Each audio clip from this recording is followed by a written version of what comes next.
अगर व्याकुलता हृदय में पैदा करनी है, मुझे रहा नहीं जाता प्रभु के बिना, मुझे बोध के बिना, प्रेम के बिना रहा नहीं जाता, उसके लिए बाबा ने ये सिद्धांत जीवन में उतारा, तब उनकी व्याकुलता पैदा हुई थी।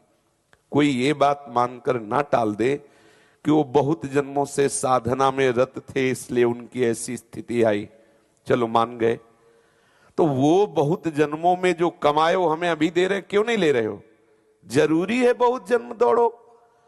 महापुरुष जन जैसे पिता अपने जीवन भर की कमाई हुई संपत्ति अपने पुत्र के नाम कर देता है, ऐसे ही हम सब इस महापुरुषों के कृपा भाजन बने, इनकी आज्ञा के अनुसार चलें, तो हमें उतना दौड़ना नहीं पड़ेगा।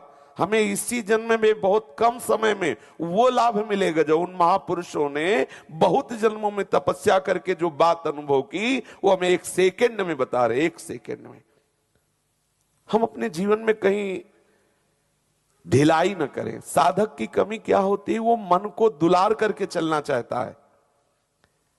बहुत जन्मों से मन हमें फंसाए हुए हैं, तो जहां हम इसके प्रतिकूल होने की चेष्टा करते बहुत डर लगता है। आप देख लीजिए, ये अंदर की बातें हैं, अनुभव की हुई बातें हैं। जहां कोई आप कड़ा शासन करने की बात सोचे तो भय अंदर आ जाएगा, और अगर नियम ले लिया कड़ा तो हफ्ता नहीं बीतेगा, ऐसा प्रलोभन आएगा कि आपको भ्रष्ट होने की जगह तक पहुंचा देगा। अगर आप सावधान नहीं हैं तो मन को दुलार करना बंद कीजिए। अगर मन को दुलार करेंगे तो कभी व्याकुलता नहीं आ पाएगी। क्षुध व्याधिस चिकित्सताम प्रतिदिनम भिक्षौषधम भुज्यताम। क्षुधा रूपी रोग की चिकित्सा करो, केवल चिकित्सा, आहार नहीं, चिकित्सा दवा रूप में। आगे प्रसंग आएगा। एक संत सी एकांत क्षेत्र में वास करते थे और बहुत से साधक उनके आश्रय में रहते थे।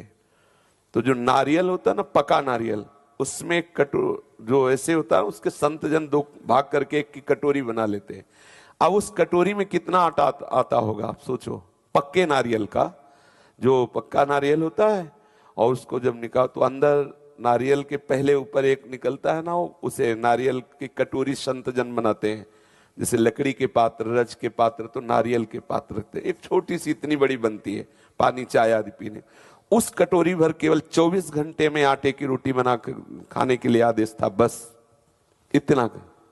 उसमें पतली पतली 2 रोटी बस, तीसरी नहीं बनती थी। इतना, मतलब वो इतना बड़ा गोला होता है, उसके 2 भाग कर दीजिए अब एक कटोरी में, और आटा ऐसे बोलते, अपने हाथ से देते ऐसे, बस आप उतना ही सेवन करें, बस 24 घंटे में एक बार उतना ही।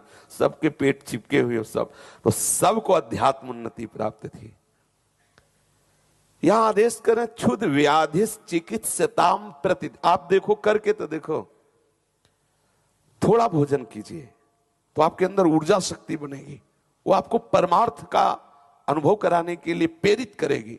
आपका भजन, आपका चिंतन, आपकी एक प्रबल जिज्ञासा ये नवीन होती चली जाएगी, जागृत हो।